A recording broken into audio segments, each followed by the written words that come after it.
In ancient times, the world was ruled by gods and monsters, but it was the half-god Perseus who defeated the monster known as Kraken and saved the world.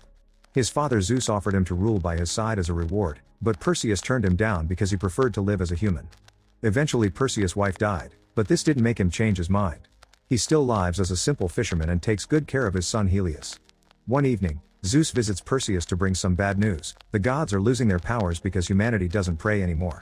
This means they can't keep the demons inside the gates of Tartarus anymore, and soon Cronus, the colossal titan and father of all gods, may escape and bring calamity to the world. Zeus wants Perseus to help them with this, but Perseus refuses because his priority is his son and he doesn't think he has enough power to make a difference anyway. After Zeus leaves, Perseus goes to bed and begins having nightmares about Cronus attacking his village and almost killing his son. Meanwhile, Zeus meets with his brother Poseidon and his son Ares, who isn't happy to hear Perseus isn't coming, considering him irresponsible. They travel to Tartarus to repair the walls, and there they come across Hades, who still hates his brothers Zeus and Poseidon for banishing him into the underworld. Because of this, Hades decides to betray his family and attacks by releasing fireballs and monsters. A fierce battle begins, but since the gods are weak, they can't fight at full power and Poseidon is heavily struck. Zeus is distracted by his brother's loss and Ares takes the chance to knock out Zeus to join Hades instead. Then Ares steals Zeus' thunderbolt to become more powerful. At that moment, a bunch of chimeras climbs out from the underworld to attack humans all over the world. Perseus sees one land in his village and rushes back to retrieve his sword to protect his home. The villagers gather around the crater the beast left, but soon the chimera comes back and causes everyone to run in fear. A chase begins through the village as Perseus tries his best to fight the monster and keep an eye out for his son. Whenever the chimera breathes fire, Perseus uses whatever he has at hand as a shield, and when he gets close enough he stabs any part of the beast he can reach. He ends up being knocked to the ground, but when the chimera is about to kill Helios, Perseus puts himself together and gets the chimera's attention on himself, causing it to get tangled in a bunch of chains. The monster begins running away and drags Perseus with it, and once they're outside the village, Perseus grabs the chains and tricks the creature into breathing fire, which causes the chimera to burn itself. Afterward, Perseus asks a healer to take care of his wounds and Helios to come with him to the Mount of Idols, a place where people used to worship the gods but nowadays is in ruins. They find Zeus' statue and start praying, but the one to show up is Poseidon, who barely managed to escape at the last second. He tells Perseus about the betrayal and that Zeus has been captured, so Perseus must find Poseidon's son Agenor, who is with Queen Andromeda, and together they shall look for the fallen god Hephaestus, who has the key to defeating Cronus. Then Poseidon asks Perseus to give his son his trident before he dies. In the meantime, Zeus is chained up in order for Tartarus to absorb his powers and use them to free Cronus. Ares uses the moment to explain he hates his father because he's always had clear favoritism for Perseus, who insulted the gods by preferring to live as a human. Cronus has promised Ares and Hades immortality if they free him, but Zeus thinks it's all a lie to get them on his side. Back in the village, Perseus finally accepts he needs to fight, so he says goodbye to Helios, who gives his father a dagger he made himself. Then Perseus calls for his black Pegasus, who takes him high in the sky. This allows him to find Queen Andromeda's armies, who are getting ready to fight near the entrance to the underworld. The archers attack Perseus when they see him fly by, but they quickly put their weapons down when they realize this is the hero that defeated the Kraken. While everyone kneels to him, Perseus reunites with Andromeda and tells her everything, including the fact they need to stop praying to Ares or they'll summon his presence. Andromeda accepts to help and takes Perseus to see Agenor, who is in jail for being a liar and a thief. Perseus explains the situation and Agenor turns him down, not wanting anything to do with the gods that abandoned him. However, Perseus points out this could get him freedom, so Agenor asks for a royal pardon, gold, and a boat in exchange for his help. Andromeda accepts to give it all to him for the sake of humanity. Later on Agenor's new boat, Andromeda learns that Hephaestus was the one that made Poseidon's trident, Hades' pitchfork, and Zeus' lightning bolt. If they put those three together, they can form the Spear of Trium, the weapon the gods used to defeat Cronus the first time.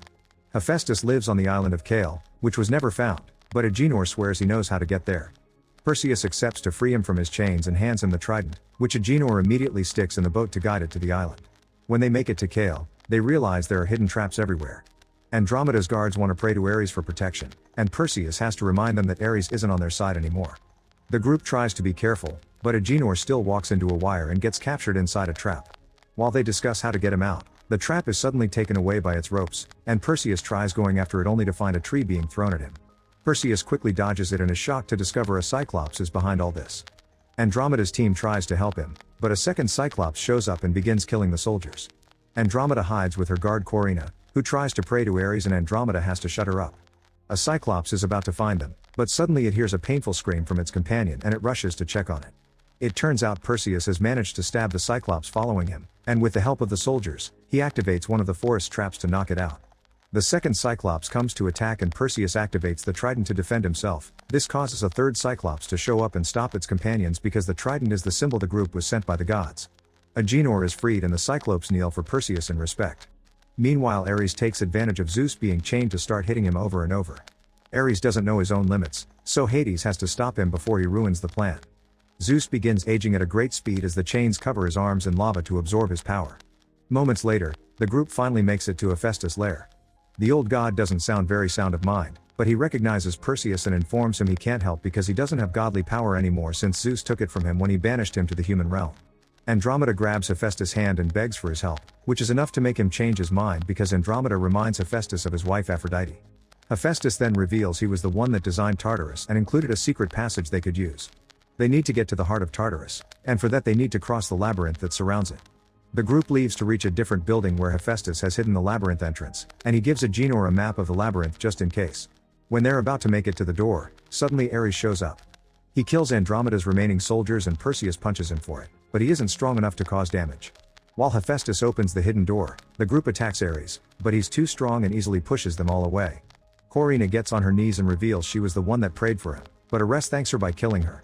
Seeing they're all about to be defeated, Hephaestus keeps the door open with his staff, then goes to confront Ares to buy the group some time. While Ares takes his time killing Hephaestus, Perseus, Andromeda, and Agenor run inside the labyrinth, and the door closes behind them. The trio begins exploring the labyrinth using the map Hephaestus left them. Perseus keeps hearing a voice calling his name and asking for his son, and Andromeda sees a vision of Corinna that runs away from her. After lots of twists and turns, Agenor decides the map is useless and that they should follow his navigator instincts he got from his dad. At that moment, the walls start moving and closing paths around them, so the trio runs away before they get crushed. They reach an inner area of the labyrinth with giant moving rings that cause them to fall and get stuck between two walls. The semi-gods use their strength to get Andromeda out, and Agenor quickly follows, but Perseus falls again. In a dark corridor, Perseus finds Helios and has to remind himself he isn't real. He goes looking for his friends only to be suddenly attacked by a minotaur, who tries to stab him with its horns. A fierce fight begins and after lots of struggle, Perseus manages to push the minotaur into a wall to get its horns stuck. Perseus then begins beating him up, and when the horns break, the minotaur tries to use Helios' voice to ask for mercy, but Perseus kills it anyway. Since the minotaur was the protector of the labyrinth, now that it's dead a clear path opens for Perseus. He reunites with his friends and together they finally enter the heart of Tartarus.